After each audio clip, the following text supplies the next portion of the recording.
Il est 7h22, le monde de la bande dessinée avec vous, Mathieu.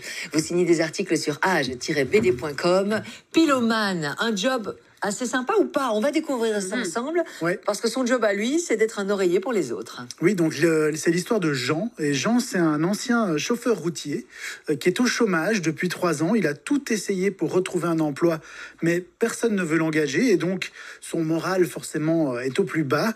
Il n'a plus aucune confiance en lui. Il a l'impression d'être un poids pour la société, pour sa compagne Marianne.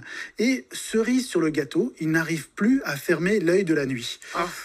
Mais en fait, c'est précisément ces problèmes de sommeil qui vont peut-être lui permettre de rebondir parce que un beau jour, il décide d'aller se présenter à un curieux entretien d'embauche dans une maison prestigieuse où l'on recherche des insomniaques. Et c'est quoi cet entretien d'embauche? Donc il arrive là, il y a une dame, Geneviève, qui est la patronne de cette mystérieuse société.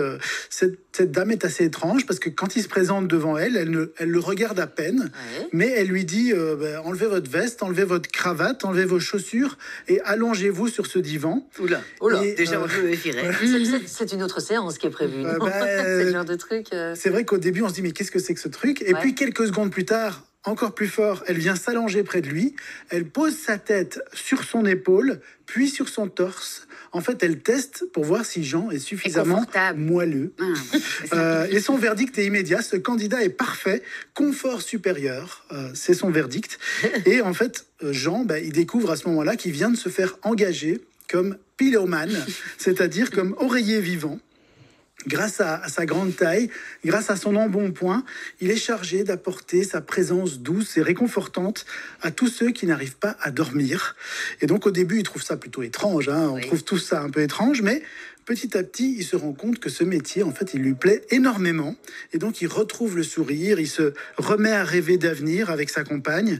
Le problème, c'est que sa compagne, elle ignore tout de son véritable métier, puisque... À elle, il lui a dit qu'il était veilleur de nuit chez LVMH. Ouais, d'accord. C'est étonnant comme... J'aurais adoré avoir l'idée. Je trouve l'idée assez sensationnelle. C'est surprenant, non? Ouais, c'est un sujet très original et franchement, c'est une BD étonnante. C'est une des BD les plus étonnantes parues cette année. Et en fait, le scénariste, Stéphane Grodet, il travaille sur cette histoire depuis des années. Il a eu cette idée, je pense, en 2008. Il l'a d'abord écrite pour devenir un film. Donc, il a écrit, réécrit, retravaillé son scénario. Et puis finalement, ce scénario est d'abord devenu une bande dessinée avant de devenir un film. Peut-être qu'un jour, ça deviendra un film. Et il a été adapté, ce scénario, par le dessinateur Théo Calmejane, qui en fait a transformé ce scénario en BD en s'appuyant sur la centaine de séquences qui avaient été prévues par Stéphane Grodet pour faire son film.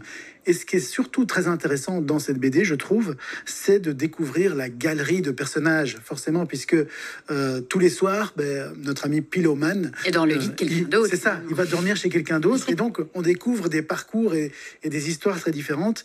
Et il y a notamment Margaret, une vieille dame très touchante, chez qui il va se rendre très régulièrement, et qui va vraiment lui permettre de retrouver sa confiance en lui. C'est assez dingue. Regardez, j'adore je sais pas si vous allez le voir aussi, je le filme avec la tablette, mais là, il a vraiment le côté... Le bonnet de nuit. Oui. C'est Pylomane. Oui, parce qu'on lui donne tout l'équipement nécessaire. Ah bah oui, il est loin d'être tout nu, on est bien d'accord, c'est pas du tout l'idée en fait. Non, c'est pas du tout sexuel, je le dis tout de suite. Non, mais c'est ça, oui. Parce qu'au début de la BD... mais parce qu'au début de la BD, justement, ça fait partie du test quand on devient pylomane. D'abord, il y a une espèce de fausse séance où il y a une dame qui le provoque un petit peu. Et lui ne cède pas. Donc, c'est un bon pylomane. Regardez, ça résume peut-être l'entièreté du livre ici. C'est mignon. Bah ouais, c'est mignon. On a envie de le louer, nous. Le pylomane, excellent. Ça vous a plu, Mathieu? Oui, on peut dire que c'est une réussite parce que c'est une comédie intelligente qui s'interroge sur la solitude urbaine, sur le manque d'affection dans notre monde moderne et ultra connecté. C'est vrai. Et en fait, c'est pas totalement de la science-fiction. Parce qu'en fait, il existe déjà ce qu'on appelle des bouillottes humaines dans certains hôtels.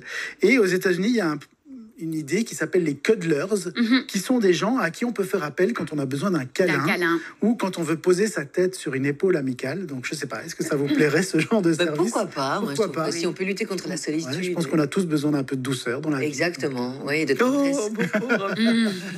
Vous voulez un pylomane? Oui, Oh là là, c'est chouette.